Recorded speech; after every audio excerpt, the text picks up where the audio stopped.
Okay guys, चलो very good morning and let us continue. हमने schedule 2 पढ़ा है, पूरा शेड्यूल 2 को कंप्लीट कर दिया है। Activities to be treated as supply of goods और सप्लाई ऑफ सर्विसेज स्पेसिफिकली, जिसमें हमने कुछ चीजें देखी थी। नंबर 1, कितने एंट्रीज थे टोटल एंट्रीज 7 थे, जिसमें से पहली एंट्री जो थी ये बोलती है कि यार अगर आप कस्टडी ट्रांसफर करते हैं सिर्फ और सिर्फ कस्टडी, तो उस केस में सप्लाई ऑफ सर्विस हो जाता है, meaning you are allowing someone to use your asset. But अगर आप टाइटल ट्रांसफर करते हैं, टाइटल के साथ कस्टडी भी हो ही रही है ट्रांसफर, उस केस में सप्लाई ऑफ गुड्स बनता है। दूसरा, लीज, टेनेंसी, रेंट, ईजमेंट, ये जो भी चीजें हैं, अगर रेसिडेंशियल प्रॉपर्टी रेसिडेंशियल पर्पस के लिए एग्जेम्प्ट फ्रॉम टैक्स, एग्जेम्पशन में हम पढ़ने वाले हैं, उसके अलावा कोई भी प्रॉपर्टी बिजनेस पर्पस के लिए हो, ये टैक्सेबल होने वाला है as supply of service, right. तीसरा, जॉब वर्क और सिक्स्थ वर्क्स कॉन्ट्रैक्ट सिमिलर है, बिकॉज दोनों में ट्रीटमेंट हो रहा है या प्रोसेस हो रहा है। किस चीज के ऊपर? ये डिफरेंस है। जॉब वर्क में मूवेबल प्रॉपर्टी के ऊपर हमने फर्नीचर पॉलिश का एग्जांपल लिया था, फर्नीचर पेंटिंग का एग्जांपल लिया था। वर्क्स कॉन्ट्रैक्ट में भी हमने पेंटिंग का ही एग्जांपल लिया था, बट इमूवेबल प्रॉपर्टी का, यानी कि से बिल्डिंग का इन दैट केस। तो वर्क्स कॉन्ट्रैक्ट इमूवेबल प्रॉपर्टी के ऊपर treatment, job work movable property के ऊपर ट्रीटमेंट। जब मैं जॉब वर्क की बात करता हूं सप्लाई ऑफ सर्विस हो जाएगा, जब मैं वर्क्स कॉन्ट्रैक्ट की बात करता हूं ये भी सप्लाई ऑफ सर्विस हो जाएगा, ठीक है। दोनों के डेफिनेशन हमने देखे थे। जॉब वर्क आपके सेक्शन लिस्ट में नहीं था, हमने उसको अलग से लिखा हुआ था, ठीक है। टिक मार्क कर देना, डेफिनेशन देख के हो गई है। नंबर 4, तीन चीजें थी, 3 different points. One is transfer become supply of goods, because आप ट्रांसफर कर रहे हैं गुड्स को। Put to use for private use, private खुद यूज कर रहे हो वापस रख रहे हो, तो ये सर्विस हो जाएंगे। मतलब आपने प्राइवेट कंजम्पशन के लिए ट्रांसफर कर दिया बिना कंसिडरेशन के। याद आ रहा है क्या, कार में गर्लफ्रेंड को घुमाने लेके गए थे, अगर घुमाने लेके गए और कार आके वापस रख दी है तो ये सप्लाई ऑफ सर्विस हो जाएगा। बट अगर आपके गर्लफ्रेंड को कार पसंद आई, आपने गिफ्ट कर दिया, आपका दिल बहुत बड़ा है, तो वो हो जाएगा ट्रांसफर और ये हो जाएगा सप्लाई ऑफ गुड्स। आप अगर सीज हो जाते हो एज अ टैक्सेबल पर्सन, तो उस डेट पे जितने भी एसेट्स आपके पास होते हैं it will be deemed to be supply, और ये सप्लाई ऑफ गुड्स हो जाएगा। एक्सेप्शंस है, 2 एक्सेप्शंस है। पहला एक्सेप्शन गोइंग कंसर्न, दूसरा exception personal representative. I hope आपको याद आ रहा है हमें जो भी डिस्कस कर रहा हूं यहां पे। नेक्स्ट 5वां पॉइंट था renting of immovable property, supply of service, renting, और उसके बाद क्या, customisation of IT software, upgradation, जिसमें जो भी बनाना है, डिजाइन करना है, प्रोग्राम करना है, सब क्या है, supply of service. IPR, intellectual property right, patent, design, trademark, copyrights, क्या है, सप्लाई ऑफ सर्विस। फोरबियरेंस, कुछ न करने के लिए पैसा देना, क्या है, सप्लाई ऑफ सर्विस। कस्टडी देना, सप्लाई ऑफ सर्विस। एक चीज इंपॉर्टेंट है कंस्ट्रक्शन के रिलेटेड जो हमने देखना है, अगर 100% कंसिडरेशन आपको ऑक्यूपेंसी के बाद या फिर आपको कंप्लीशन सर्टिफिकेट के बाद, विच एवर इज अर्लियर, अगर मिलता है तो वो हो जाता है एग्जेम्प्ट फ्रॉम जीएसटी। जीएसटी में है ही नहीं, क्योंकि आप क्या कर रहे हो, आप प्रॉपर्टी खरीद रहे हो इमूवेबल, जिसका जीएसटी में नामो निशान नहीं है। गुड्स के डेफिनेशन में आता है क्या, नहीं। सर्विस के डेफिनेशन में आता है क्या, नहीं। बट उसके पहले अगर आप देते हो 1% भी, 0.001%, 1 रुपया 1 पैसा भी आपने पहले दे दिया, किसके पहले, कंप्लीशन के पहले या फर्स्ट ऑक्यूपेंसी के पहले, तो उस केस में क्या हो जाता है बेटा, उस केस में बहुत सिंपल सी चीज है, आप सर्विस ले रहे हो कंस्ट्रक्शन की उस यूनिट के ऊपर, and it become supply of service, right. फिर हमने देखा उसके बाद एओपी बीओआई, अगर अनइनकॉर्पोरेटेड है और गुड सप्लाई कर रहा है, गुड सेल कर रहा है कंसिडरेशन के लिए, तो it become supply of goods, right. I hope schedule 2 आपको याद हो चुका है, आपको समझ गया है। Can I get a thumbs up in the chat box guys?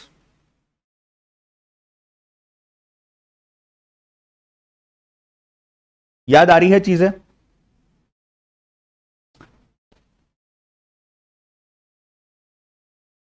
आते हैं back to concept of supply. Section 7 subsection 1, उसमें क्लॉज ए बी सी 3 थे। Clause A forms of supply के बारे में बात करता था, हो गया है, नींद में पूछा तो भी याद आएगा, ठीक है। बी जो है इंपोर्ट ऑफ सर्विस, ये भी समझ गया, नींद में पूछा तो भी याद आएगा। सी शेड्यूल 1 पढ़ा हुआ है, शायद नींद में अभी तक याद ना है, बट अपन और रिवाइज करेंगे, ठीक है। उसके बाद सेक्शन 7 सबसेक्शन 1A जो शेड्यूल 2 के बारे में बात करता है, ये भी डन एंड डस्टेड।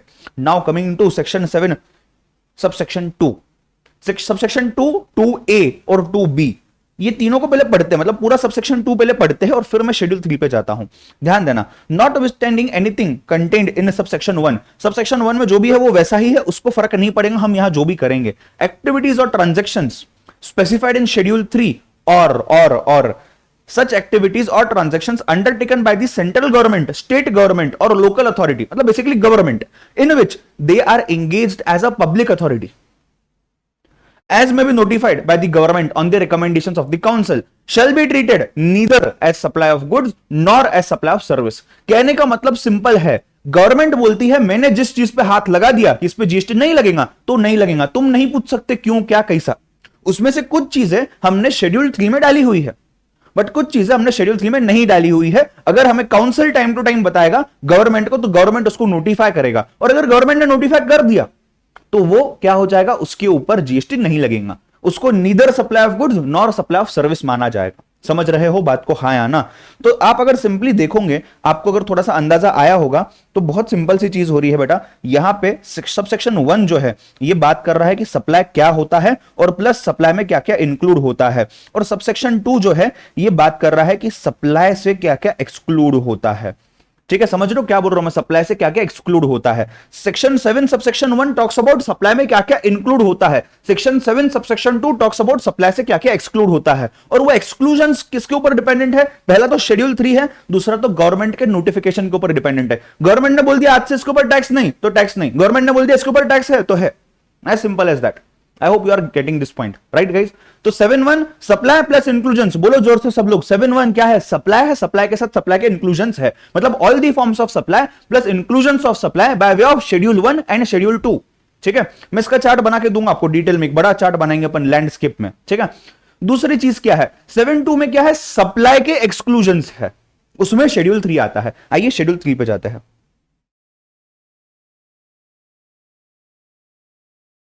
आइए शेड्यूल 3 पे जाते हैं।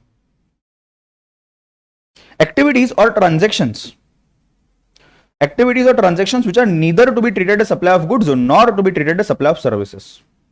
Neither supply of goods nor supply of service, पहले तो गो थ्रू करवाता हूं। ये पहला है 1, number 2, number 3, number 4, number 5, basically 5 चीजें, 5 things. Let us go through it one by one.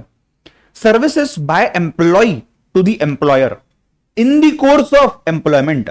Employee ने employer को सर्विस दिया, employment में सर्विस दिया। 3 words for us to understand. मुझे एक बात बताओ, supply of service मतलब क्या है? When I use the word service, कोई भी टाइप का सर्विस दिया तो भी वो जीएसटी के सप्लाई में आ जाएगा, yes or no guys? कोई भी टाइप का service, service as per the definition of service plus plus consideration plus in the course और फर्दरेंस ऑफ बिजनेस, क्या इसके ऊपर जीएसटी लगेगा? टेल मी यस और नो। सर्विस दिया कोई भी टाइप का, service as per definition of GST act, number 1, plus number 2 consideration भी है, नंबर 3 बिजनेस के कोर्स और फर्दरेंस में दिया है, क्या जीएसटी लगेगा? यस और नो? यस, सभी को क्लियर है जीएसटी लगेगा। मुझे बताओ, यहां पे इन दी कोर्स और फर्दरेंस ऑफ बिजनेस की जगह एम्प्लॉयमेंट है, बिकॉज ये बिजनेस एम्प्लॉयमेंट का ही है ना। एम्प्लॉय का काम क्या है भाई, अपने मालिक को खुश रखो, बस उतना ही काम है, फिर उसके लिए जो भी करना पड़े, राइट। एंड यहां पे सप्लायर कौन है? एम्प्लॉय है। रिसीवर कौन है? एम्प्लॉयर है। एम्प्लॉयर कंसिडरेशन दे रहा है क्या? जी हां। क्या ये सप्लाई हुआ? यस, ये सप्लाई हुआ। मुझे एक बात बताओ, आपको 50,000 रुपीज पर मंथ का सैलरी मिल रहा है, क्या ये सैलरी एम्प्लॉय ने एम्प्लॉयर को जो काम करके दिया इन दी कोर्स ऑफ एम्प्लॉयमेंट उसी के लिए मिल रहा है? यस। अगर ये सप्लाई है और इसके ऊपर जीएसटी लगता है तो ये 50,000 के ऊपर जीएसटी लगना चाहिए, बट 50,000 के ऊपर एक्चुअल में प्रैक्टिकली जीएसटी नहीं लगता है, नहीं लगता है। Why? Because it is neither supply of goods nor supply of services as per para 1 of schedule 3. Sir क्यों? रीजन क्या है? आप इस 50,000 के ऊपर इनकम टैक्स में आपने पढ़ा होगा शायद, आप 50,000 के ऊपर सैलरी पे टैक्स भरते हो, आप ये पूरे अमाउंट के ऊपर इनकम टैक्स भरते हो। तो एक बार अगर टैक्स भर दिया तो इसको वापस से जीएसटी अगर भरोगे तो डबल टैक्सेशन नहीं हो जाएगा? उसी अमाउंट के ऊपर आप 2 बार टैक्स भर रहे हो, मतलब इनकम टैक्स भी लूट रहा है, जीएसटी भी लूट रहा है। मैं जिसके लिए कमा रहा हूं, मेरे घर पे मेरी बीबी बच्चे मां बाप सबके लिए कमा रहा हूं, उनको तो मैं कुछ दे नहीं पाऊंगा। फॉरगेट अबाउट माई सेल्फ, मेरे खर्चे तो छोड़ दो, बट जिनके लिए मैं कर रहा हूं उनको मैं पैसा ही नहीं दे पाऊंगा। ये दोनों डिपार्टमेंट आके बारी बारी से मुझसे पैसा लेके जाएंगे, तो यहां रेस्ट्रिक्शन लगाना है ताकि डबल टैक्सेशन ना हो, राइट। अब कोई स्टूडेंट के दिमाग में आया होगा कि सर आप जब यहां बोल रहे हो इनकम टैक्स लगेगा, मुझे एक बात बताओ सर, जितने भी बिजनेस कर रहे हैं लोग, जो भी प्रोफेशन में हैं, वहां पे उनके प्रॉफिट पे भी तो क्या लगता है? इनकम टैक्स लगता है ना सर। तो ये तो नाइंसाफी हुई। यहां आप बोल रहे हो कि यार इनकम टैक्स लगता है इसीलिए जीएसटी नहीं लगेगा, और वहां पे तो इनकम टैक्स भी लग रहा है, जीएसटी भी लग रहा है। समझ रहे हो मेरी क्वेश्चन को? कि आपके दिमाग में ये क्वेश्चन आया है, या तो मैंने भी डाला तो आपको ऐसा लग रहा कि हाँ सर शायद ये ऐसा बराबर बोल रहे हो आप? क्या बोलते हो, ये सर नो? बट सुनो ना, जीएसटी लग रहा है सर्विस पे, ये वाले एम्प्लॉयर टू एम्प्लॉय, जी हाँ, बट उसको एग्जेम्प्ट किया गया है, क्यों? बिकॉज इनकम टैक्स लगता है उसके ऊपर। तो मुझे बताओ, एक आम बिजनेसमैन, यही मैं एम्प्लॉय नहीं हूं, मैं बिजनेसमैन हूं, तो मैं भी तो इनकम टैक्स भरूंगा ना। ऐसा थोड़ी ना कि मैं इनकम टैक्स नहीं भरूंगा जो मेरे को जीएसटी लगा रहे हो। तो नहीं लगना चाहिए ना जीएसटी, क्या बोलते हो, ये और नो? नहीं लगना चाहिए ना। आम बिजनेस में भी जीएसटी नहीं लगना चाहिए, क्योंकि वहां पे भी इनकम टैक्स लग रहा है ना, इनकम टैक्स तो मैं पे ही कर रहा हूं। अगर इनकम टैक्स के बेसिस पे मैं यहां बोल रहा हूं कि यार जीएसटी नहीं लगना चाहिए क्योंकि इनकम टैक्स में हम टैक्स भर रहे हैं, तो हम एज अ बिजनेस भी तो इनकम टैक्स में टैक्स भर ही रहे हैं, फिर मैं जीएसटी में टैक्स क्यों भरूं? क्या आपको समझ रहा है मैं क्या बोलने की कोशिश कर रहा हूं? Yes guys?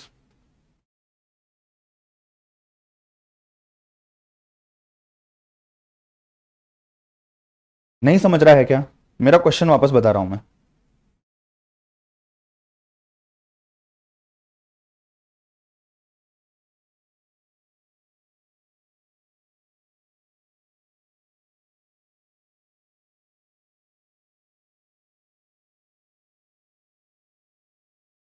No GST, only income tax. Why? Because employer employee का रिलेशन है, एम्प्लॉयमेंट में एम्प्लॉय ने एम्प्लॉयर को सर्विस दिया है as per para 1 of schedule 3 of GST, इसको एग्जाम्प्ट किया गया है, ठीक है, देयरफॉर नो जीएसटी।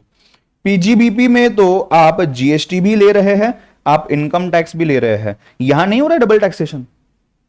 यहां बोल रहा हूं डबल टैक्सेशन हो रहा है कि यार मैं जीएसटी भी दूंगा क्या और मैं इनकम टैक्स भी दूंगा क्या? नहीं, तो एक काम करो, जीएसटी मत दो, सिर्फ इनकम टैक्स दो। तो यहां जीएसटी भी दे रहे हो, इनकम टैक्स भी दे रहे हो, तो ये नाइंसाफी क्यों? Getting my question guys?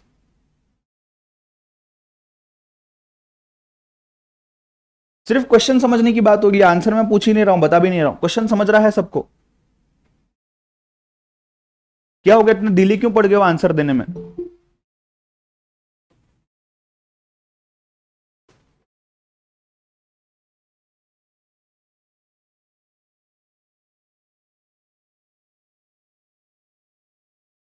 सच में समझ रहा है ना मैं क्या बोल रहा हूं? या मैं और डिटेल में जाऊं थोड़ा सा कि सैलरी क्यों, बीजीबीपी क्या होता है? पढ़ा है इनकम टैक्स में, सैलरी तो पढ़ा होगा, पीजीबीपी तक नहीं भी पहुंचोगे तो।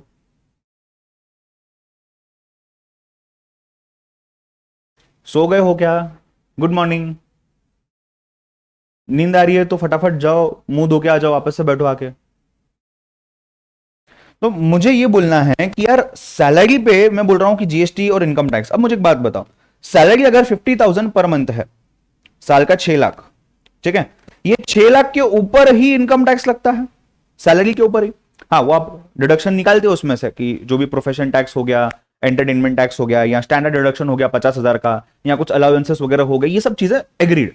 बट आइडियली जो अमाउंट हमें मिल रहा है उसी अमाउंट के ऊपर हम इनकम टैक्स भरते हैं ना, मतलब 6 लाख के ऊपर ही आइडियली इनकम टैक्स भरा जा रहा है। Tell me about PGBP.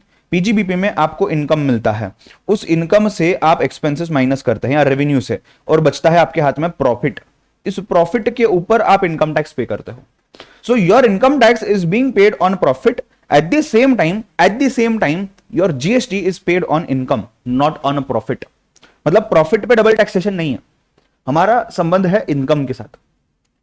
समझ रहे हो बात को?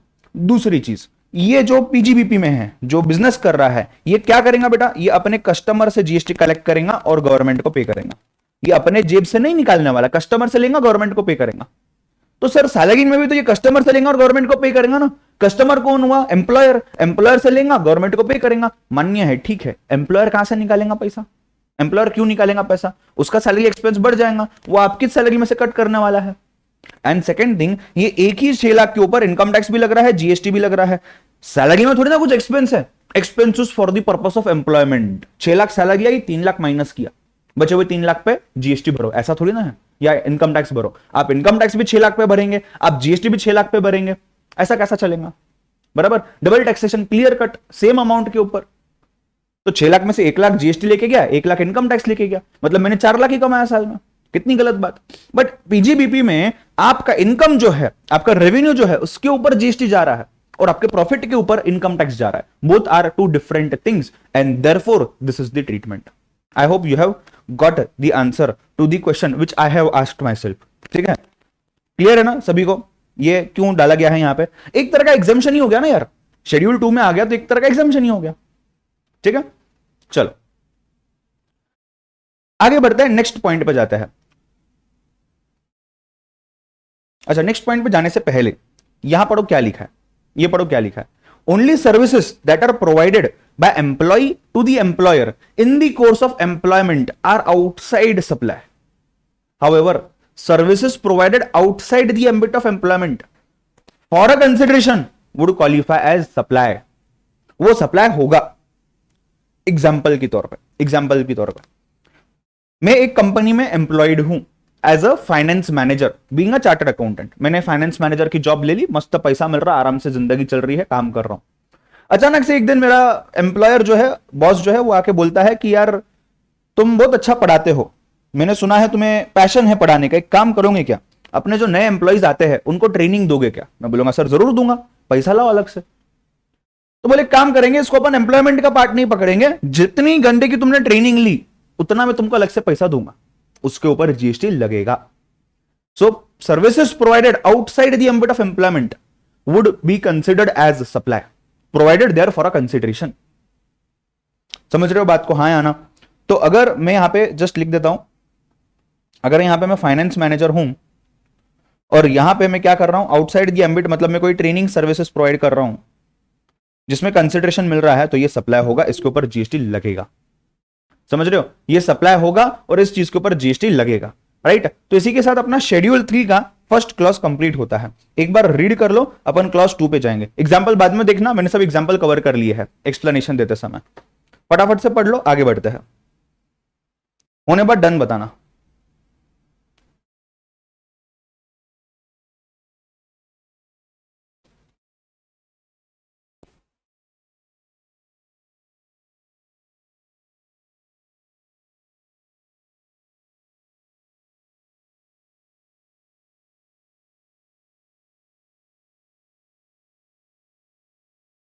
आरजू का क्या हो गया, नींद हो गई?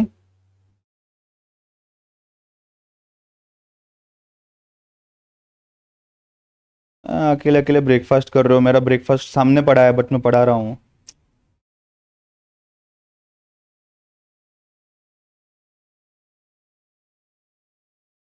अकाउंट्स का क्लास कितने बजे होता है? 10:30 को ही होता है ना I guess.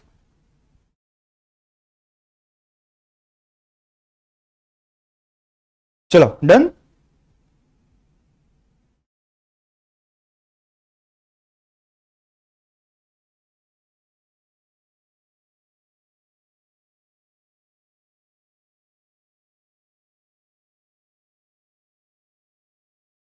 Ten 15, okay okay, मतलब आप पौना घंटा लेट हो।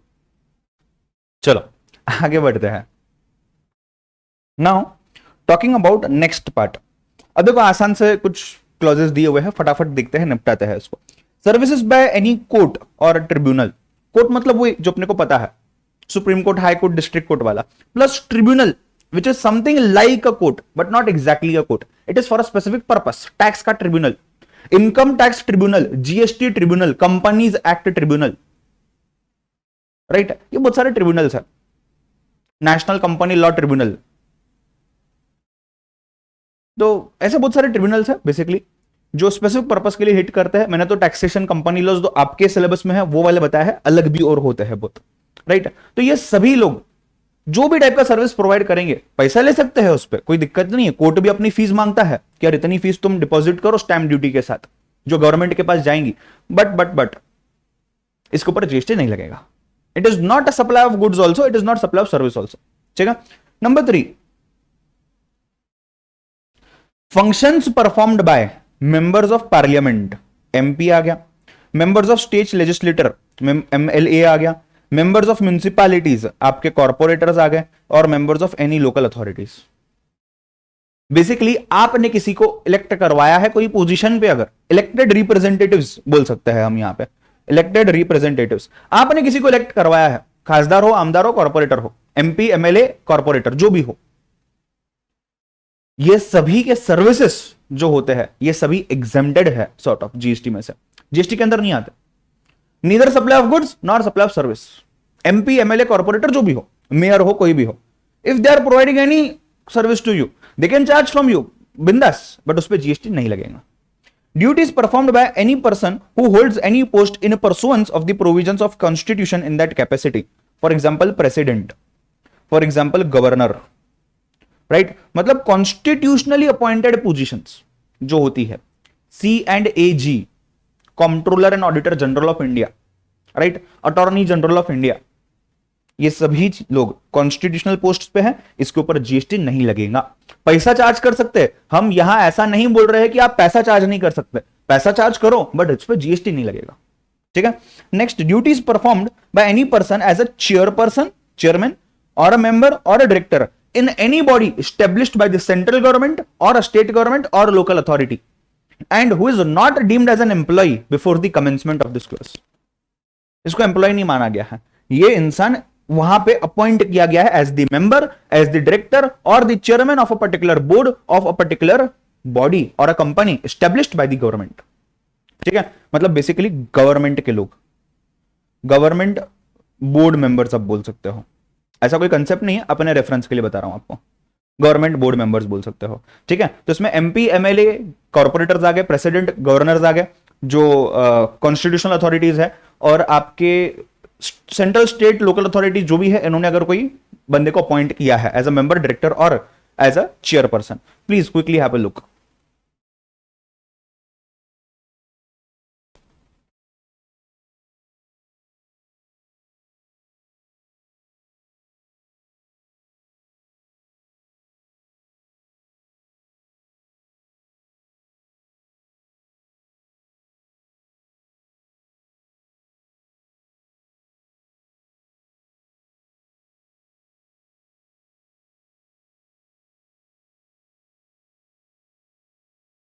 Done.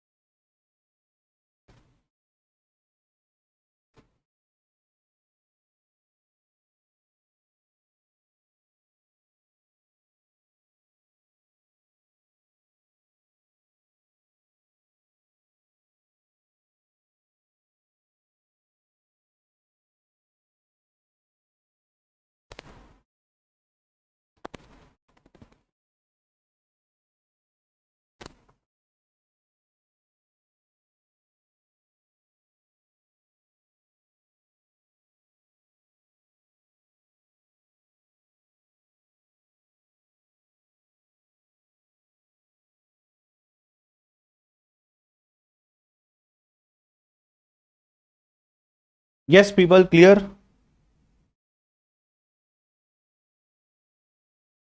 Services of funeral, burial, crematorium, mortuary, including transportation of the deceased. Right. अगर डेड बॉडी को ट्रांसपोर्ट किया जाता है एक जगह से हॉस्पिटल से घर तक, घर से यू कैन से शमशान भूमि तक, राइट, जहां फ्यूनरल होगा या जहां बरी किया जाएगा, राइट. तो ये जो भी रिचुअल्स हम फॉलो करते हैं, इन सभी चीजों को यहां पे एग्जेम्प्ट किया गया है. It is not considered as supply of service. See they do take charges, right. Dead body को अगर बरी करना है तो भी चार्जेस लगते हैं. अगर एज पर से कुछ ट्रेडिशंस, कुछ रिलीजन्स में बॉडी को आग लगाई जाती है, अग्नि लगाई जाती है, उसके ऊपर भी चार्जेस लगते हैं. उसको ऑटोमेट भी किया गया है कि यार मतलब जो 20 घंटे वो आग जलती थी और वो बॉडी वहां पे ये होती थी, तो उसको 1 घंटे में भी किया जा सकता है, उसके लिए भी चार्जेस लगते हैं, राइट. अगर कहीं ऐसा हो सकता है कि यार किसी इंसान के रिलेटिव्स, क्लोज रिलेटिव्स, बच्चे या कोई पेरेंट्स, सिबलिंग्स वगैरह कहीं दूर हो दूसरे पार्ट ऑफ द वर्ल्ड में और उनको यहां आना है, राइट, फाइनल राइट्स के लिए, तो तब तक 2 दिन लग सकते हैं. तो उस बॉडी को मॉर्चुरी में रखा जाता है, राइट, जहां वो पूरा प्रॉपर कोल्ड वगैरह बनाया जाता है, प्रॉपर तरीके से उसको रखा जाता है. हॉस्पिटल्स वगैरह में फैसिलिटी होती है, वो भी एग्जेम्प्ट है. मतलब ये कोई भी फैसिलिटी के ऊपर अगर आप यहां में कुछ भी चीज यूज करते हो उसके ऊपर जीएसटी नहीं लगता है. ठीक है. Next, sale of land subject to 5B paragraph of schedule 2, sale of building also. देखो, sale of land, sale of building immovable property है. Subject to paragraph 5B of schedule 2. जाइए शेड्यूल 2 पैराग्राफ 5B. ये paragraph 5 है, ये ए part है, ये B part है. Subject to this, मतलब जीएसटी लगेगा कब लगेगा, जब आप लैंड या बिल्डिंग परचेस कर रहे हैं और आपने कंसिडरेशन दिया है फाइनल ऑक्यूपेशन या कंप्लीशन सर्टिफिकेट के पहले। अगर आपने पहले पैसा दे दिया है, आपने डील पहले कर ली है, तो इसका मतलब क्या हो गया, इसका मतलब बहुत सिंपल सी बात है कि आपने यहां पे सेल ऑफ सर्विस, मतलब यहां परचेस ऑफ सर्विस किया है, आपने सर्विस ली है, उसके ऊपर जीएसटी लगेगा। तो subject to this sale of land and sale of building is in schedule number 3, ठीक है, subject to para 5B of schedule 2। बाकी sale of building sale of land है सब्जेक्ट टू दिस। अगर कंसिडरेशन पहले है तो सर्विस है, अगर कंसिडरेशन बाद में है तो एग्जाम्प्ट है। जेपा yes. Last point, actionable claims other than lottery betting gambling, मतलब लॉटरी हो, बेटिंग हो, गैम्बलिंग हो, इन तीनों के ऊपर जीएसटी लगेगा भाई साहब। बाकी एक्शनेबल क्लेम्स जो है इनके अलावा उसके ऊपर जीएसटी नहीं लगेगा, उसके ऊपर जीएसटी नहीं लगेगा। आरजू एक सेकंड, अब यहां पे आप अगर देखते हो एक्शनेबल क्लेम मतलब क्या, बेसिकली क्लेम क्या होता है, सिंपल भाषा में आपने मेडिक्लेम शायद सुना होगा, शायद मे बी आपके घर में अनफॉर्चुनेटली कोई कोविड का इंसिडेंट होगा या इसके पहले कोई इंसिडेंट हुआ होगा मेडिकल रिलेटेड, किसी का हॉस्पिटलाइजेशन हुआ होगा, short term, long term, medium term, जो भी होगा, और वहां पे आपके या आपके फैमिली का कोई मेडिकल इंश्योरेंस निकाला हुआ है और आप उस अमाउंट को क्लेम कर रहे हैं कि यार मेडिकल इंश्योरेंस निकाला है, प्रीमियम बढ़ा है, तो मुझे मेरा क्लेम चाहिए, 1 लाख का खर्चा हुआ है, जितना भी पॉलिसी के हिसाब से बनता है हमें रीइंबर्स करो। आप इंश्योरेंस पॉलिसी वालों के पास जाते हो, इंश्योरेंस कंपनी के पास जाते हो जिसने आपको मेडिकल इंश्योरेंस दिया है, और उनको आप क्लेम करते हो कि भाई ये सब चीजें है, मेरा सबमिशन है, ये मेरी पॉलिसी है, पैसा दो, ठीक है। इसके अलावा भी कई बार ऐसा हो सकता है बिजनेस में आपने किसी को पैसा दिया है और आप उससे पैसा मांगने जा रहे हो, जैसे कि बैंक, बैंक क्या करती है, बैंक ने लोन दे दिया आपको, तो बैंक अपना पैसा वापस मांग रही है, आपको ऐसा नहीं बोल रही भाई तू मुझे पैसा दे, नहीं, मैंने जो पैसा तुझे दिया है यूज करने के लिए वो पैसा वापस दो। तो अपना पैसा क्लेम करना, कोई भी टाइप का क्लेम, ये जीएसटी में नहीं आता, उसके ऊपर जीएसटी नहीं लगता क्लेम में, क्योंकि हम अपना ही पैसा क्लेम कर रहे हैं ना। बट हाँ, लॉटरी हो, बेटिंग हो, गैम्बलिंग हो, तो इसके ऊपर जीएसटी लगेगा, ठीक है। इस पर्टिकुलर पैराग्राफ को रीड कर लेना, तब तक आरजू आप आपकी क्वेरी पूछ सकते हो।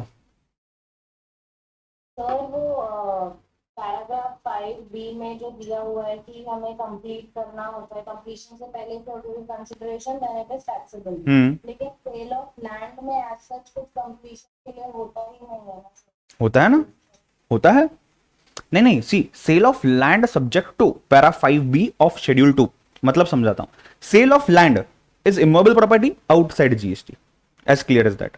Cell of building immovable property outside GST. But आपने लैंड सेल किया है, आपको बिल्डर ने लैंड सेल किया और उसके ऊपर आपको फ्लैट बना के दे रहा है, नॉट टेल मी गाइस, वो एक ही लैंड है, उसके ऊपर 10 लोग रह रहे हैं 10 फ्लोर्स में, पहला फ्लोर शायद आपका होगा, दूसरा और किसी का, तीसरा और किसी का, बट हर इंसान, ये सब 10 के 10 इंसान का ओनरशिप उस लैंड पे है ना, आपका अकेले का नहीं है, क्योंकि सबके फ्लैट्स उसके ऊपर है, तो उतना यूनिट आपका है। अब वो यूनिट जब बिल्डर आपको सेल करता है तो उसमें जीएसटी लगेगा अगर आपने कंसिडरेशन बनने से पहले दिया है, और अगर आपने बाद में दिया है तो जीएसटी नहीं लगेगा, समझ रहे हो। तो लैंड भी तो आप ही का है ना, लैंड भी तो आपको सेल किया जा रहा है, आपको सर्विस दे दी कंस्ट्रक्शन की, तो वो लैंड पे ही तो दी है ना। तो sale of land is outside the ambit, but sale of land along with the services is taxable, इसके लिए subject to para 5B of schedule 2 लिखा हुआ है। क्लियर है आरजू? हाँ।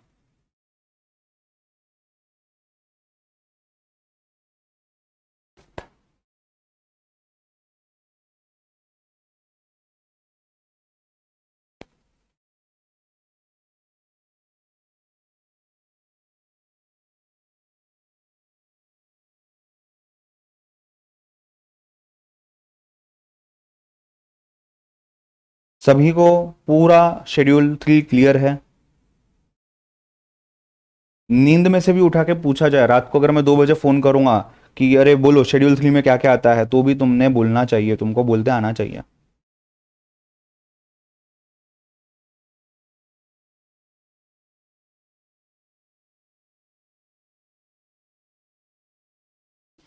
आएगा ना बोलते सच में? कहीं ऐसा सपने में मैं आ जाऊं कि अरे ये क्या हो गया, सपने में करण सर आ गए हैं, अच्छा हाँ ये सप्लाई बोलना है, कि हाँ चलो मैं बोलना स्टार्ट करता हूँ, फिर मेरे को सोने देंगे नींद से, ऐसी चीज होनी चाहिए अभी, ठीक है। उतने अपन ने डिटेल में चीज को देखा है और उतने अच्छे तरीके से अपन ने उसको पढ़ा हुआ है पूरा, ठीक है। आइए, जैसे शेड्यूल 2 लिखा है, शेड्यूल 3 भी लिख लेते हैं, चलो नोटबुक में लिखना।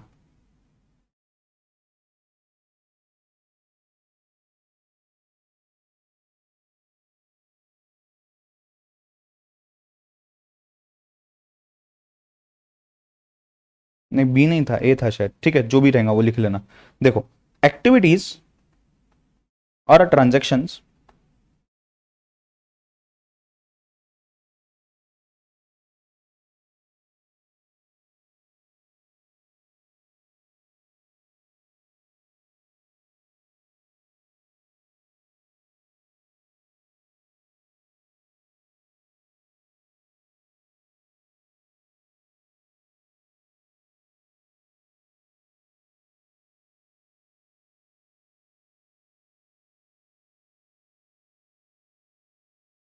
इसको हम नेगेटिव लिस्ट भी बोलते हैं। आपको अभी समझा होगा कि नेगेटिव क्यों, बिकॉज इसके ऊपर जीएसटी नहीं लगता ना, तो जीएसटी में से ये नेगेटिव है, समझ रहे हो, जीएसटी में से ये नेगेटिव है।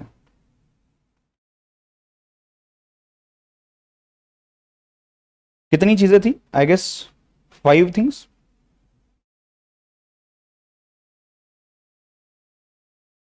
राइट, पहला, employee to employer in employment, ठीक है, तो ये इसके ऊपर जीएसटी नहीं लगेगा।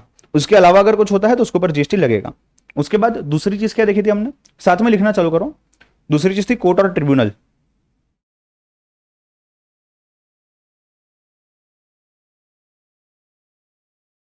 तीसरी चीज क्या देखी थी हमने, एमपी, एमएलए, कॉरपोरेटर, मतलब basically elected representatives, plus president, governor, यानी कि basically constitutional capacity, plus government board member लिख रहा हूं।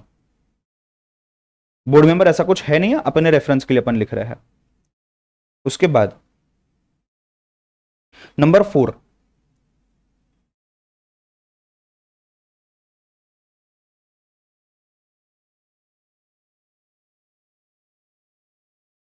Funeral and related. नंबर 5, अरे क्या हुआ, कुछ मिस्टेक हो गई क्या, अपना कोर्ट एंड ट्रिब्यूनल, हाँ कोर्ट एंड ट्रिब्यूनल और ये सब साथ में था, ठीक है कोई दिक्कत नहीं, एक और अपन पॉइंट डाल देंगे। फ्यूनरल एंड रिलेटेड हो गया। उसके बाद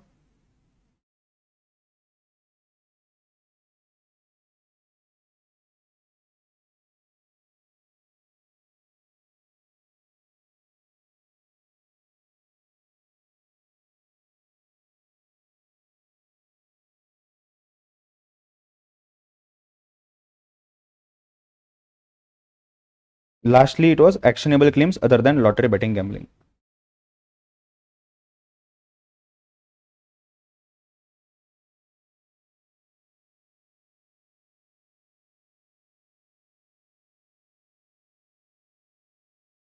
चलो ऑल योर्स, लिख लो फटाफट, होने बाद डन बताना। सभी को समझाया ना।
डन।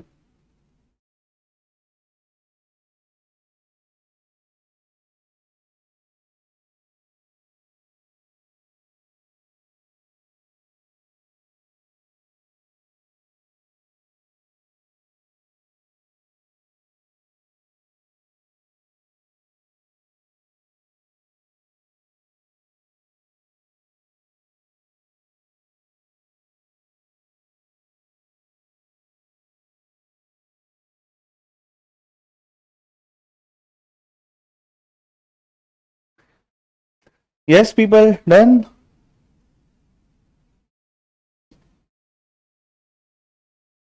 इसी के साथ हमारा एक्चुअल में जीएसटी का चैप्टर 2 कंप्लीट होता है। बट हमारे चैप्टर 2 में और भी कुछ कंसेप्ट्स दिए हुए हैं, जैसे कंपोजिशन है, कंपोजिट एंड मिक्स्ड सप्लाई है, वो भी हम देखेंगे।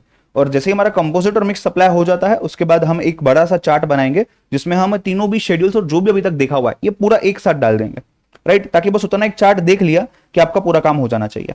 Late us come back to the section. ये हो गया अपना क्लियर अभी। सबसेक्शन 2, 7 है subsection 3, subject to subsections 1, 1A and 2, मतलब schedule 1, schedule 2, schedule 3। The government में on recommendations of the council, GST council chapter 1 में पढ़ा है, specify by notification the transactions that are to be treated as supply of goods and not supply of service, और supply of service and not supply of goods. मतलब schedule 2 वाली बात कर ली कि हम आपको बोलेंगे कि आप बोलेंगे गुड्स है ना, हम बोलेंगे नहीं नहीं नहीं ये सर्विस है, आप बोलेंगे सर्विस है ना, हम बोलेंगे नहीं नहीं नहीं ये गुड्स है। ये हो सकता है, ये पॉसिबल है, ठीक है। सो दैट इज शेड्यूल 3, मतलब दैट इज सब सेक्शन 3, कुछ काम की चीज नहीं है, मतलब इन शॉर्ट अपने लिए, right. Coming to section number 8, section 7 हो गया है, अब सेक्शन 8 पे आएंगे।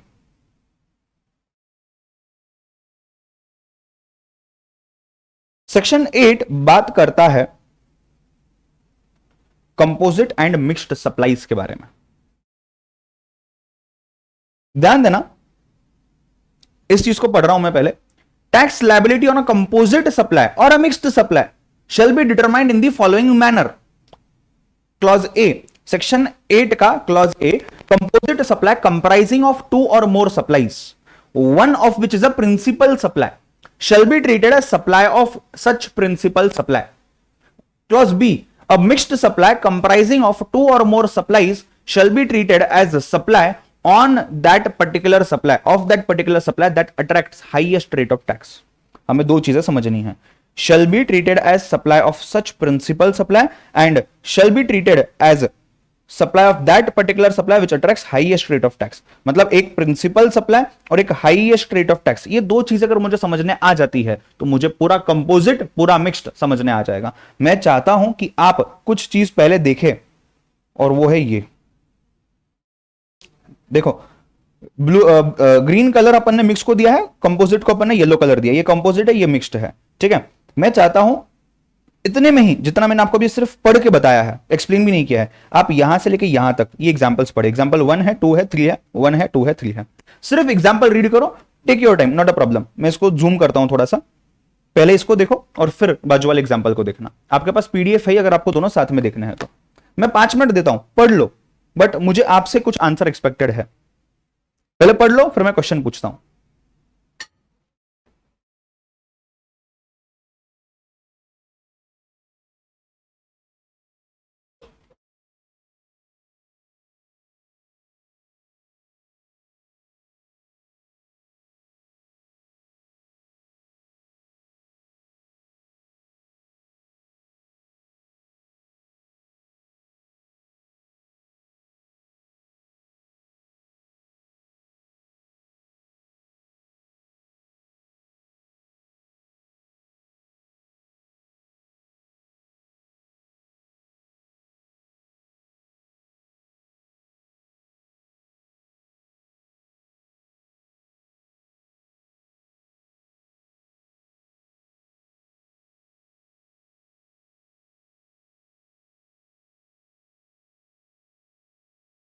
पढ़ना है, व्हाट्सएप नहीं चेक करना है, व्हाट्सएप मैसेज चेक करने का टाइम नहीं है, पढ़ो ध्यान से।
जिनको दोनों पढ़ने हैं, मतलब किसका कुछ बाकी है, तो मैं इसको जूम आउट ही रखता हूं अभी।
Yes people done.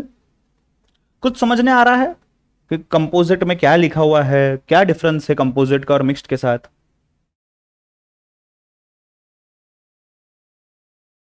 एक वर्ड आपने शायद पढ़ा होगा, नेचुरली बंडल्ड, शायद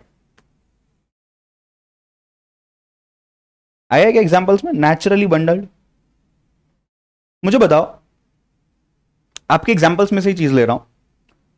आपने मोबाइल परचेस किया, मोबाइल के साथ आपको ईयरफोन्स मिल गए, मोबाइल के साथ आपको चार्जर मिल गया, और कोई अलग से यूएसबी कॉर्ड मिल गया सपोज फॉर एग्जांपल, ठीक है। आपने तो क्या परचेस किया, मोबाइल फोन परचेस किया। मोबाइल फोन का कॉस्ट है सपोज 50,000 रुपीज, ये 50,000 में ये सब आपको इंक्लूसिव मिल गया। अब इंडिपेंडेंट प्राइसिंग को समझते हैं। सपोज मोबाइल का कॉस्ट है 45,000 फॉर एग्जांपल, ईयरफोन का कॉस्ट है 1,000, चार्जर का कॉस्ट है सपोज 3,000, और ये यूएसबी कॉर्ड का कॉस्ट है suppose 1,000, total 50,000, right. Let us से मोबाइल जो है ये 18% टैक्स पे है, ईयरफोन्स जो है ये सपोज 5% टैक्स पे है फॉर एग्जांपल, ये सपोज 12% टैक्स पे है, और ये सपोज 0% टैक्स पे है। एग्जांपल ले रहा हूं मैं। मेरे लिए सबसे इंपॉर्टेंट क्या है, मोबाइल फोन है। क्या मैं मोबाइल परचेस कर रहा हूं और उसके साथ मुझे ये चीजें मिल रही है? अच्छा मुझे बताओ, बिना चार्जर के, बिना बैटरी चार्ज के आपका फोन नहीं चलेगा, तो चार्जर की बाय डिफॉल्ट आपको जरूरत पड़ती है, बाय डिफॉल्ट जरूरत पड़ती है चार्जर की, राइट। मतलब चार्जर के बिना मोबाइल चल नहीं सकता, समझ रहे हो। अगर मैं यहां पे ईयरफोन्स की जगह बैटरी डाल दूं कि बैटरी अलग से लेनी है, या मतलब बैटरी उसके साथ आती है बट अलग से आती है, आपने फोन खोलना और उसमें बैटरी डालनी है, अगर मैं ऐसा लिख दूं तो बिना बैटरी के फोन नहीं चलेगा, और बिना चार्जर के बैटरी चार्ज नहीं होगी जिससे फोन चल रहा है। Forget about earphones for a minute, right. मैं इसको निकाल ही देता हूं, forget about earphones for a minute. अब आप मुझे बताओ, ये जो है इसको मैं बोलूंगा मेरा प्रिंसिपल सप्लाई, मतलब ये मेन सप्लाई है। प्रिंसिपल मतलब क्या, main, right. The word principal is nothing but main, ये मेरा मेन सप्लाई है, समझ रहे हो, और ये मेन सप्लाई के साथ मुझे कुछ एंसिलरी चीजें मिल रही है जिसकी मुझे जरूरत है, जिसके बिना मेरा मेन सप्लाई अधूरा है, राइट। तो ये प्रिंसिपल सप्लाई भी हो सकता है, या फिर ये जो पूरी चीज है, ये इतनी पूरी सी चीज है ना, this can be naturally bundled, मतलब एक दूसरे पे डिपेंडेंट है, बिना बैटरी के बिना चार्जर के ये मोबाइल कुछ काम का नहीं है, तो इसके लिए ये नेचुरली बंडल है, मतलब नेचुरली साथ में है, बिना लैपटॉप, मतलब लैपटॉप लिया आपने उसके साथ चार्जर नहीं लिया उसका, तो आपका लैपटॉप चार्ज कैसे करेंगे? सो नेचुरली बंडल्ड, बट उसमें से लैपटॉप मेन सप्लाई है। आप लैपटॉप खरीद रहे हो, ऐसा नहीं कि आपने चार्जर खरीदा आपको लैपटॉप मिल गया, नहीं, आपने लैपटॉप खरीदा आपको चार्जर मिल गया, समझ रहे हो। तो ये प्रिंसिपल जो सप्लाई है, इसका जो रेट ऑफ टैक्स है, ये पूरी चीज को उतना ही रेट ऑफ टैक्स लगेगा, मतलब irrespective of these things are at a lower tax percentage, still ये 50,000 पे आप 18% टैक्स कलेक्ट करोगे डायरेक्टली, 50,000 पे 18% टैक्स लगेगा। This is composite supply. Composite supply मतलब क्या? दो या दो से ज्यादा चीजें साथ में आ रही है और वो पैकेज को बेचा जा रहा है। ये पूरा पैकेज है ना, ये पूरा पैकेज है, एक बॉक्स में आ रहा है, ये पूरा पैकेज है, जिस पैकेज में मोबाइल है, जिसमें बैटरी है, जिसमें चार्जर है, जिसमें यूएसबी कॉर्ड है, हर एक का रेट ऑफ टैक्स अलग अलग है, बट सबको साथ में नेचुरली बंडल्ड किया गया है, and that is the reason we are able to understand it, right. तो ये हो जाता है आपका, क्या हो जाता है आपका? ये हो जाता है आपका मेनली कंपोजिट सप्लाई, जिसमें एक प्रिंसिपल सप्लाई है, एक मेन सप्लाई है, और उस चीज को ही हम टैक्स के लिए कंसिडर करते हैं। जेपा, can I get a thumbs up? और यस, कंपोजिट समझा सबको, राइट। आपने एग्जाम्पल जो पढ़े हैं, समथिंग सिमिलर पढ़ा है आपने। अब मैं दूसरी चीज की बात करता हूं। आपको वैलेंटाइंस डे पे आपकी गर्लफ्रेंड को, अच्छा जान दो यार, गर्लफ्रेंड बहुत बार हो गई, चलो रक्षाबंधन पे आप आपकी सिस्टर को कुछ दे रहे हो, गर्लफ्रेंड को तो नहीं याद करते, बहन को भी याद कर लेते हैं। आपने आपकी बहन को कुछ गिफ्ट दिया, आपने उसको एक गिफ्ट हैम्पर दिया, ठीक है, आपने उसको एक गिफ्ट हैम्पर दे दिया। इस गिफ्ट हैम्पर में कुछ चॉकलेट्स है, राइट, चिप्स है, कुछ बिस्किट्स है, कुकीज है सपोज, राइट, से कोई ड्रेस है छोटा सा, उसमें कुछ ड्रेस टाइप्स है, उसमें ही और भी कुछ XYZ कुछ तो भी है, ठीक है। इसका रेट ऑफ टैक्स 18% है, इसका रेट ऑफ टैक्स से 28% है, इसका से 5% है, इसका से 0% है, एंड इसका भी से 0% है। टोटल गिफ्ट हैम्पर आपको मार्केट में मिल रहा है 10,000 रुपए का, सपोज अज्यूम किया जाता है 10,000 रुपए में मिल रहा है आपको। 10,000 में से ये 10 रुपए के चॉकलेट्स है, समझो 2,000 रुपए के आपके चिप्स है, फिर ये सपोज 100 रुपए का है, 2,000 रुपए के आपके चिप्स हैं, 2,900 कर दो इसको तो 3,000 हो जाएगा, राइट। फिर समझो ड्रेस है आपकी 2,000 रुपीज की, राइट, ये उसके साथ फ्री है, ये उसके साथ फ्री है, तो आइडियली प्राइस 100, 2,900 और 2,000, मतलब 5,000 का ये टोटल है। और ये जो बाकी की चीजें हैं, कुकीज और ये एक्सेट्रा, इसका वैल्यू नहीं बताया गया, टोटल 10,000 बोला गया है। या आप वैल्यू दे दो, कुकीज 5,000 की है सपोज, राइट, सपोज ये 4,000 है और सपोज ये 1,000 है for example. Now tell me guys, सबसे लोवेस्ट प्राइस किसकी है? सबसे लोवेस्ट प्राइस चॉकलेट्स की है। 2 चॉकलेट नाम के लिए डाल दिए, 2 चॉकलेट नाम के लिए, बट रेट ऑफ टैक्स आपका लगेगा सबसे हाईएस्ट, सबसे हाईएस्ट। तो अगर मैं ऐसा अज्यूम करता हूं सपोज कि ये चॉकलेट्स के ऊपर 28% टैक्स और यहां पे 18 है, मतलब ये 0% है, ये 0% है, ये 5% है, ये 18% है, और ये सब मिला के 9,100 हो रहा है, बट फिर भी पूरे 10,000 पे कितना परसेंट लगाया जाएगा? 28% लगाया जाएगा। वाई? बिकॉज आपका हाईएस्ट रेट ऑफ टैक्स 28% है। वैल्यू मैटर नहीं करेगी, 1 रुपया क्यों ना हो, कोई फर्क नहीं पड़ता, still highest rate of tax पकड़ा जाएगा। वाई? बिकॉज ये नेचुरली बंडल्ड नहीं है, ये आपने मर्ज किया हुआ है, राइट। ये अपनी कलाकारी है कि यार मैं 10 चीजें जोड़ दूंगा और साथ में बेचूंगा 10,000 रुपए, आपकी कलाकारी है, तो आपकी कलाकारी के लिए आप ज्यादा टैक्स भरिए, समझ रहे हो। These are not naturally bundled, यहां पे कोई प्रिंसिपल सप्लाई नहीं है। ऐसा नहीं कि यार चॉकलेट सबसे इंपॉर्टेंट है बाकी चीजें चल जाएंगी, ऐसा कुछ भी नहीं है, समझ रहे हो बात को, राइट। तो आपने मिक्स किया है आपकी मर्जी से, हाईएस्ट रेट ऑफ टैक्स। यहां नेचुरली बंडल है, एक चीज दूसरे पर डिपेंडेंट है, तो आपका प्रिंसिपल सप्लाई का रेट क्लियर है। यस, मिक्स्ड सप्लाई क्लियर है गाइस, यस और नो। आप अगर लिखना चाहते हो, ऐसा कुछ नहीं जरूरी है ये लिखना, मैं ऐसा नहीं, मैं आपके ऊपर छोड़ता हूं। अगर आपको ये एग्जांपल लिखना है, एग्जांपल मैंने ये दिए हुए हैं, सबके सब ये एग्जांपल्स यहां इनकॉर्पोरेट किए हुए हैं, आप ही के मॉड्यूल के ही एग्जांपल्स हैं, मैंने कुछ अलग एग्जांपल नहीं बनाए हैं, बस मैंने उसको यहां पे इलस्ट्रेटिव फॉर्म में दिया हुआ है। तो if you wish to note this down for composite and this for mixed supply, please note it down. 2 minute देता हूं, नोट करना है नोट कर लो, इसके बाद प्रोविजन पढ़ेंगे और चार्ट बनाने के लिए आगे बढ़ेंगे।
स्क्रॉल कर रहा हूं नीचे मिक्स्ड सप्लाई के इलस्ट्रेशन पे।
यस पीपल डन, जो लोग लिख रहे हो गया है लिख के, right.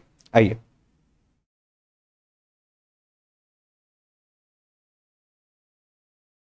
Composite supply means a supply made by taxable person to a recipient, जहां पे टू और मोर टैक्सेबल सप्लाईज है। हमने देखा हुआ है कैसे यहां पे नेचुरली बंडल किया जाता है चीजों को, राइट। एंड एक उसमें से प्रिंसिपल सप्लाई होता है, ठीक है। This means that in composite supply goods और सर्विसेज और both are bundled owing to the natural necessities. बिना चार्जर के आपका फोन, आपका लैपटॉप नहीं चल सकता है। समझ रहे हो बात को, हाँ या ना, राइट। ये जो मेरा माइक है जो मैं पहन रहा हूं यहां पे, मैं बार बार बैटरी चेंज करता हूं। देखो जैसे ही माइक बंद हो जाता है काम करना, बिना बैटरी के ये माइक नहीं चलने वाला है। तो mic is principal supply, but mic के साथ अगर मुझे बैटरीज आती है साथ में, तो that becomes a, you can say composite supply, यानी कि नेचुरली बंडल्ड है। ये जो माइक है, वो माइक का जो सिस्टम होता है, अगर मैं आपको बताऊं दिस पर्टिकुलर सिस्टम, ये इतना ही है माइक एक्चुअल में, ये इतनी चीज सिर्फ माइक है। इसके साथ ये जो कॉर्ड आती है जहां से मैं यहां पे बात कर रहा हूं, ये इनपुट देने के लिए है, ये अलग आता है, ये अलग आता है। So this is different, this is different, the batteries inside is different. So तीन चीज है, तीनों टैक्सेबल है, बट प्रिंसिपल क्या है, ये है, इसका मेन कॉस्ट है। तो इसका जितना रेट है ये प्रिंसिपल सप्लाई, इसी का रेट इसी पे भी अप्लाई किया जाएगा और बैटरीज पे भी अप्लाई किया जाएगा, अगर हम उस चीज को एज अ कंपोजिट सप्लाई खरीद रहे हैं, एज अ पैकेज खरीद रहे हैं। तो हो सकता है इसमें वो बैटरीज को चार्ज करने के लिए जो चार्जर आता है वो भी आ सकता है, राइट। सो अगर वो भी आ गया तो भी प्रिंसिपल सप्लाई तो अपना माइक ही रहेगा, ठीक है। So the elements in the composite supply are dependent on the principal supply. जैसा प्रिंसिपल सप्लाई होगा वैसे ही बाकी चीजें होगी। प्रिंसिपल सप्लाई का डेफिनेशन नीचे दिया है। मिक्स्ड सप्लाई की अगर मैं बात करूं तो अगेन टू और मोर इंडिविजुअल सप्लाईज, जिनको हमने कंजक्ट किया है, हमने साथ में लाया है, और एक ही सिंगल प्राइस पे ये सप्लाई होगा, right. So two or more individual supplies of goods or services or a combination thereof made in conjunction with each other by a taxable person, हमने बनाया है, natural necessity नहीं है। For a single price where such supply does not constitute a composite supply, ये वो supply है जो constitute नहीं होता है कंपोजिट सप्लाई में, मतलब ये कंपोजिट नहीं है, कंपोजिट के अलावा मिक्स्ड है। रीजन बिंग ये भी तो मिक्स्ड ही है ना, देखा जाए तो दो चीजों को मिक्स किया गया है, बट ये नेसेसिटीज के साथ मिक्स किया है, इसके लिए उसको कंपोजिट वर्ड दिया है, और ये एक्चुअल में हमने मिक्स किया है। समझ रहे हो, हमारी कलाकारी है वो, they are not naturally bundled, ठीक है। How do you determine whether the services are bundled in the ordinary course of business? आप कैसे समझेंगे कि यार ये कंपोजिट है, और यहां दिया हुआ है आप कैसे समझेंगे कि ये मिक्स्ड सप्लाई है, ठीक है, राइट। ध्यान देना, सामने फटाफट से चीजें देखते हैं। पहली तो परसेप्शन ऑफ द कंज्यूमर, जो परचेस कर रहा है वो इसको सच में कंपोजिट समझ रहा है क्या? मैं तो बना के दे दूंगा, बट सिर्फ मेरे बनाने से वो कंपोजिट होगा क्या? नहीं। सच में कस्टमर को लगना चाहिए ना कि हाँ ये मुझे मतलब पागल नहीं बना रहा, ये सच में वैसी चीज दे रहा है मुझे जो नेचुरली साथ में है। माइक लूंगा तो उसके साथ ये कॉर्ड लेना जरूरी है, उसके साथ मुझे बैटरी लेना जरूरी है, तो ये तो पैकेज बना के दे रहा है, तो चलो कंपोजिट है, मतलब कस्टमर भी मान रहा है, सिर्फ मैं बोल रहा हूं ऐसा नहीं। Majority of service providers in that particular area और sector of business provide similar bundled of service. ऐसा नहीं है कि मैं कोई दूसरे दुकान पे जा रहा हूं, बोल रहा है सिर्फ इतना माइक ले लो, बस। सभी लोग ये साथ में बेच रहे हैं, सभी लोग, कोई भी होने दो। इनफैक्ट जो मैन्युफैक्चरर है, जो ब्रांड्स है, अब जैसे फॉर एग्जांपल इसमें स्टूडियो मास्टर हो गया, रोड हो गया, और भी बहुत सारे ब्रांड्स हैं ऐसे, स्नाइजर हो गया, तो ये सभी ब्रांड्स जो है ये सभी साथ में ही पूरा प्रोडक्ट बेचते हैं। तो it is not only just one supplier, it is all the people, so it is composite. Nature of various services in the bundle. Services हो या गुड्स हो, उसका नेचर भी इंपॉर्टेंट है कि वो कौन सी चीज के लिए काम कर रहा है, क्या वो सच में डिपेंडेंट है प्रिंसिपल के ऊपर, ये समझना जरूरी है।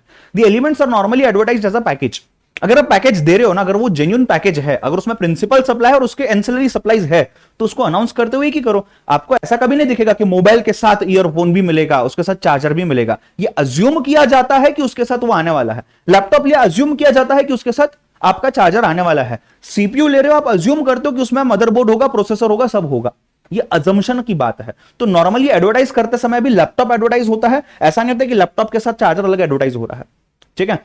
The different elements are not available separately in ideal cases. अब जैसे अपनी बात की जाए आज के जमाने में, तो यार आपको कवर मिल जाएगा अलग से, आपको ईयरफोन्स मिल जाएंगे, चार्जर मिल जाएगा, यूएसबी कॉर्ड मिल जाएगा, एग्रीड। बट वो जो ओरिजिनल वाला है ना, वो रेयर मिलता है आज भी। लैपटॉप है, ठीक है, डेल का लैपटॉप है, डेल का चार्जर मिल जाएगा आपको सेम वाला, राइट है। But they are not ideally available separately. आपको स्पेसिफिक दुकान पे जाना है और वो लिमिटेड है, रेयर है। तो ये पहले तो नहीं था, आज है, बट रेयर है काफी। The different items are integral to overall supply. If one और more is removed, the nature of supply would be affected. If you remove this cord, तो आप माइक नहीं खरीदते, आप वो इंस्ट्रूमेंट खरीद रहे हो। उसमें आपको, हम तो ये माइक समझते हैं ना, जब हम माइक बोलते हैं तो this is microphone for us, but actually वो डिवाइस जो है ये माइक्रोफोन है। तो अगर वो डिवाइस में से यही निकाल दिया तो हम तो इसको माइक बोलेंगे ही नहीं ना। तो एक या ज्यादा चीज उससे निकाल दी मिक्सचर में से, तो इसका मतलब वो अफेक्ट कर जाता है। फटाफट से have a look at this important points, already highlight किए हुए, लिखने की जरूरत नहीं है। उसी पॉइंट को बाद में जैसे ही नोट्स आते हैं आप उसमें से रिवाइज कर सकते हो।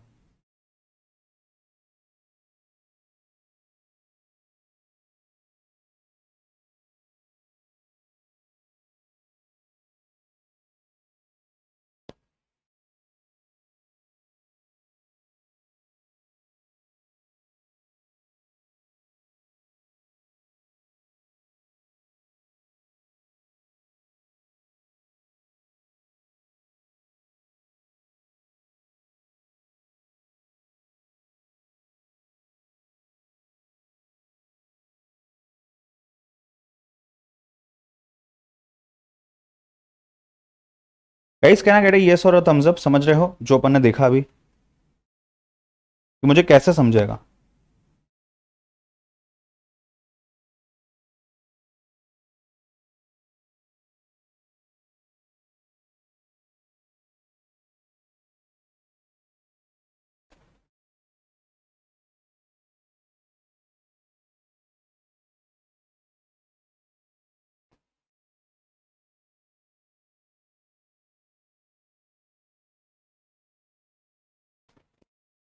How do you identify what is a mixed supply? See, there is a mixture, there is a mixture, but it is not composite.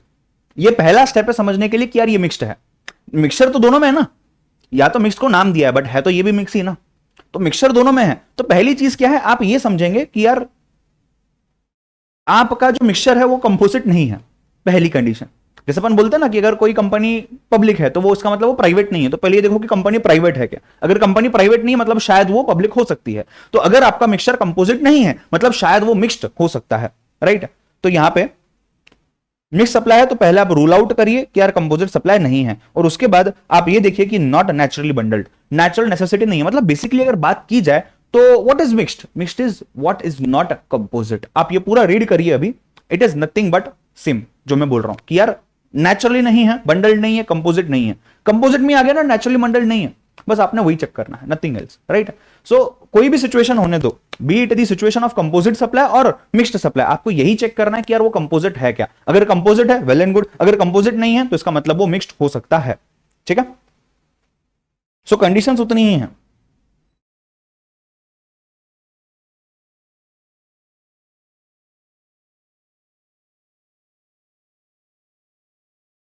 Done.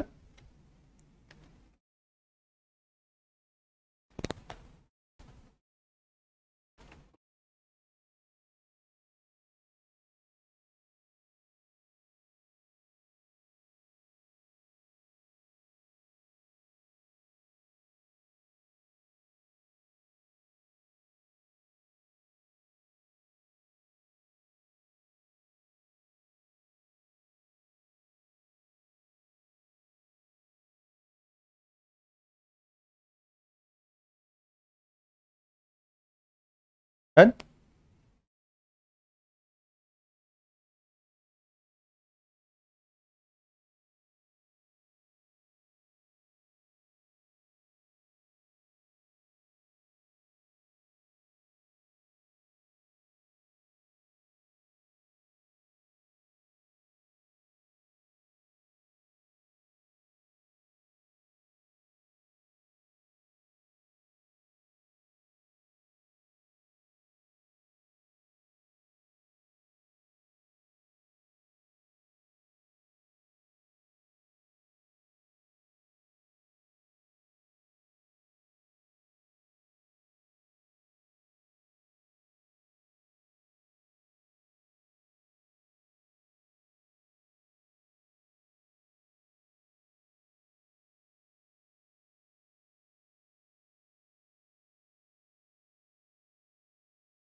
Taxability कैसी है, राइट? अगेन अपने टैक्सेबिलिटी पे अपन ने देख लिया कि यहाँ प्रिंसिपल सप्लाई का जो रेट है वो लगेगा या हाईएस्ट रेट है वो लगेगा, right? So it shall be taxed at GST applicable to the main supply और प्रिंसिपल सप्लाई, और यहाँ पे हाईएस्ट रेट ऑफ टैक्स उसी के नीचे एग्जाम्पल दिए हुए हैं, आप बाद में देख लेना, अपन ने इसको डिस्कस कर लिया है, ठीक है? चीज क्लियर है बेटा, हाँ या ना? क्या होता है कंपोजिट सप्लाई, क्या होता है मिक्स्ड सप्लाई, राइट? चलो एक काम करो, आपका जो बुक है इसको या तो आप लैंडस्केप में रख दो ऐसा आड़ा करके, या फिर आप दोनों भी पेजेस यूज करो आपके बुक के जो सामने सामने है, ज्वाइंट पेजेस, जैसे अपन ने सेक्शन लिस्ट के टाइम पे किया हुआ है। तो या तो ऐसा करके एक पार्ट यूज करना, या तो इफ प्रेफरेबल अगर आपकी राइटिंग ज्यादा ही बड़ी है या नॉर्मल भी है तो ये ऐसा 2 पेज यूज कर लेना, ठीक है? यहां पे अपन लिखेंगे दोनों पेजेस पे, तो ये बेटर होगा थोड़ा सा, और थोड़ी सी जगह भी छूट जाएगी, आगे कुछ पॉइंट्स लिखना वापस आना तो अपन लिख सकते हैं, बट अगर आपको चाहिए तो आप ऐसा एक पेज में भी फिट कर सकते हैं, ठीक है? चलिए प्लीज स्टार्ट। रिकॉर्डिंग वाला अगर कोई देख रहे हो, अगर आपके पास ऑलरेडी मेरे नोट्स आ चुके हैं तो उस केस में मैंने यहाँ पे 2 पेजेस समरी के लिए दिए हुए हैं, आप इन्हीं चार्ट्स के अंदर मतलब इन्हीं पेजेस पे चार्ट्स बना सकते हैं, दैट इज ऑल्सो फाइन, ठीक है? उसको बस आड़े में लेके बनाना।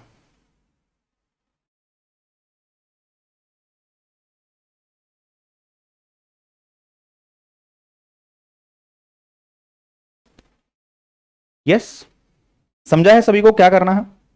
Should we go for it?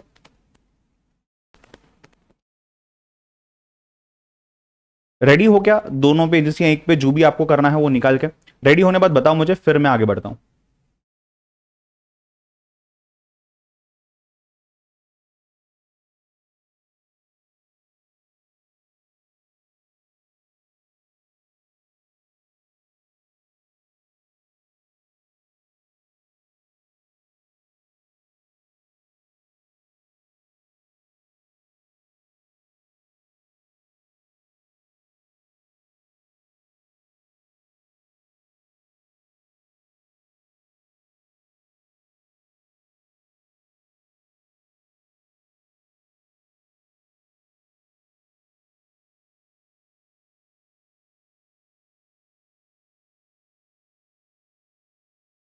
Guys ready? Should be start?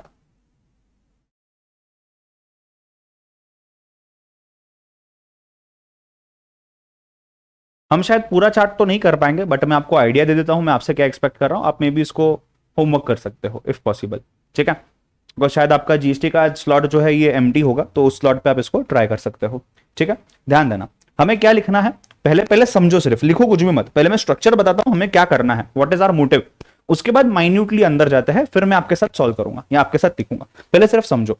हम क्या करेंगे, ऊपर लिखेंगे सप्लाई, ठीक है? यहां पे आपका सप्लाई का डेफिनेशन आएगा, डेफिनेशन मतलब सेक्शन 7 सबसेक्शन 1 क्लॉज ए, जहां पे आता है कि are all forms of supply, right? ये फॉर्म्स को नीचे एरो मारेंगे हम यहां पे, right? All forms of supply, उसके साथ क्या आता है, all forms of supply made और एग्रीड टू बी मेड, अगर आपके पास अलग कलर का पेन वगैरह होगा तो आप यूज कर सकते हो, मेड और एग्रीड टू बी मेड, ठीक है? उसके बाद क्या है, फॉर अ कंसिडरेशन, उसके बाद क्या है, इन कोर्स और फर्दरेंस ऑफ बिजनेस,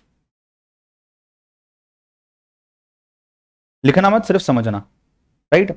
अब फॉर्म्स ऑफ सप्लाई जो है उसमें क्या है, sale, transfer, barter, exchange, lease, rental, licence, disposal, 1 2 3 4 5 6 7 8, ठीक है?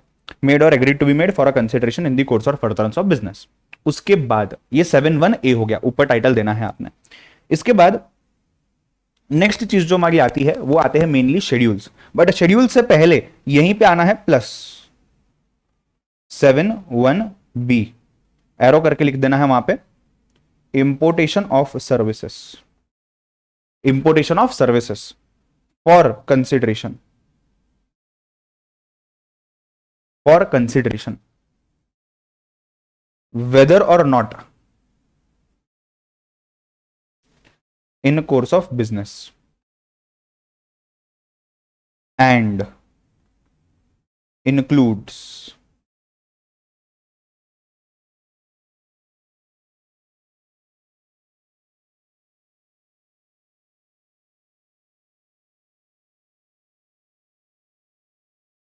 लिखना मत हाँ? हो सकता है अभी मैं आपको जब स्ट्रक्चर बता रहा हूं वैसे ही अपने को या आपको या मुझे कोई दूसरी आइडिया आ जाए तो अपन वापस चेंज करेंगे स्ट्रक्चर को, राइट। एंड एक्सक्लूड्स, एक्सक्लूड्स में दो चीजें, इंक्लूड्स में क्या आ जाएगा, इंक्लूड्स में शेड्यूल 1, इंक्लूड्स में शेड्यूल 2। शेड्यूल 1 कौन सा पैरा है, 7(1)(c) है सेक्शन। शेड्यूल 2 कौन सा है, 7(1)(a) है, राइट। एंड एक्सक्लूड्स में शेड्यूल 3 है, या इसको मैं नेगेटिव लिस्ट बोलता हूं, negative list, right. Negative list is 7(2)(a), right. और इसके साथ नॉन जीएसटी सप्लाईज, उसमें क्या आएगा वो भी हम देखेंगे, मैं आपको बताऊंगा, ठीक है। सो शेड्यूल 3 नेगेटिव लिस्ट आ गया। अब हम क्या करेंगे, यहां पे जो शेड्यूल 1 है, शेड्यूल 1 के नीचे शेड्यूल 1 का जो हमने बड़ा चार्ट बनाया था उसी को यहां पे शॉर्ट में लिखेंगे। इंक्लूड्स के अंदर में शेड्यूल 1 आ गया, शेड्यूल 2 आ गया, और इसी के साथ एक्सक्लूड्स में हम वैसे ही शेड्यूल 3 का चार्ट लिखेंगे। शेड्यूल 3 तो कंपैरेटिवली छोटा है, 1 भी छोटा है, 2 को जगह लगेगी, इसलिए 2 को आप जगह ज्यादा छोड़ना, राइट। नॉन जीएसटी को सिर्फ 6 लाइन उतनी ही जगह के नीचे एज इट इज लगने वाले हैं, बट इसके साथ साथ आपको एक और चीज लिखनी है, यहां आप स्टार मार्क कर सकते हो चाहिए तो, और आपका ये जब पूरा हो जाएगा ना कंप्लीट, यहां पे सपोज यहां तक कंप्लीट हो गया है तो नीचे थोड़ी सी जगह बचेगी, स्टार मार्क करना और वहां पे लिखना है अपने को सप्लाई। ये हो सकता है कंपोजिट या ये हो सकता है मिक्स्ड। अगर कंपोजिट है तो इसमें ये नेचुरली बंडल्ड होगा, राइट। यहां पे प्रिंसिपल सप्लाई होगा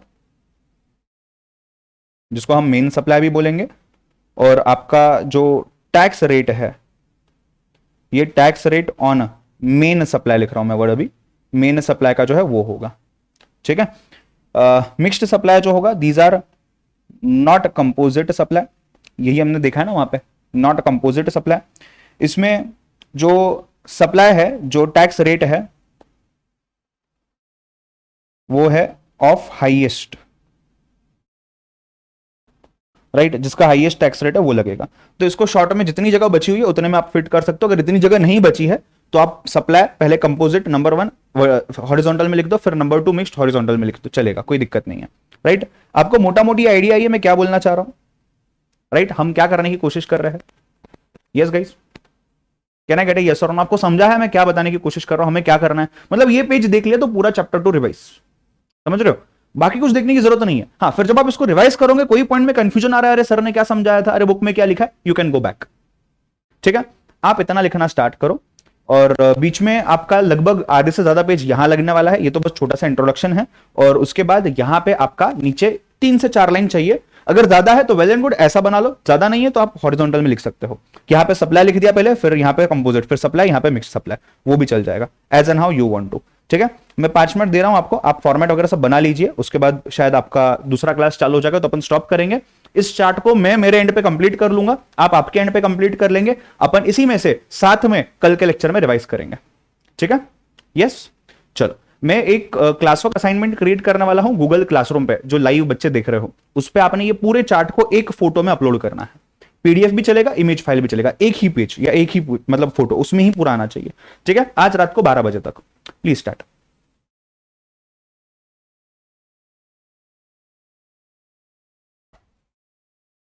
कोई डाउट है अभी ही पूछ लो, कल मुझे ऐसा कोई एक्सक्यूज नहीं चाहिए सर मैं कर नहीं पाया, मुझे समझा नहीं था।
Yes, clear? जिनका फॉर्मेट नोट करके हो गया है वेल एंड गुड, नहीं समझा तो कंटेंट आप ही के पास है, चाहिए तो फोटो खींच के रख दो और आप इसको बनाना स्टार्ट करना, ठीक है? मैं स्टॉप करता हूं। होप सो आज का सेशन आपको काफी कंप्रीहेंसिव आइडिया मिल गया होगा आज के सेशन में, जो भी चीज हम स्टार्टिंग से डे 1 से देखते आ रहे हैं, and this is what I was preparing you for. ये बहुत आसानी से हमने समझ लिया है। I tell you, we have spent only 3 lectures to understand supply, 3 to 4 lectures maximum, right? Ideally if you talk to other friends who are studying the same thing, self study या कहीं से भी कुछ भी पढ़ रहे हो, विद ऑल ड्यू रिस्पेक्ट, कम से कम हफ्ता 1.5 हफ्ता लगता है, बट हमने बिट्स एंड पीसेस में ऑलरेडी चीजें पहले देख ली थी, इसके वजह से हमारे लिए आसानी हो गई है समझने में। और सेकेंडली ये हमारे लिए रिवीजन टाइप्स हो गया कि यार हमने सब चीजें एक्यूमुलेट की एक साथ में, इंडिविजुअली देखी और एक्यूमुलेट की। लोग पहली बार सप्लाई में ही दिखते हैं तो जिंदगी निकल जाती है, उनको शेड्यूल्स याद ही नहीं होते। आप अभी जब अगली बार पढ़ोगे, हम जब रिवाइज करेंगे, रिवीजन करेंगे, प्रैक्टिस करेंगे, तब हमें शेड्यूल्स याद होते जाएंगे, ठीक है? चलो, will stop for now, take care, bye bye, see you all tomorrow.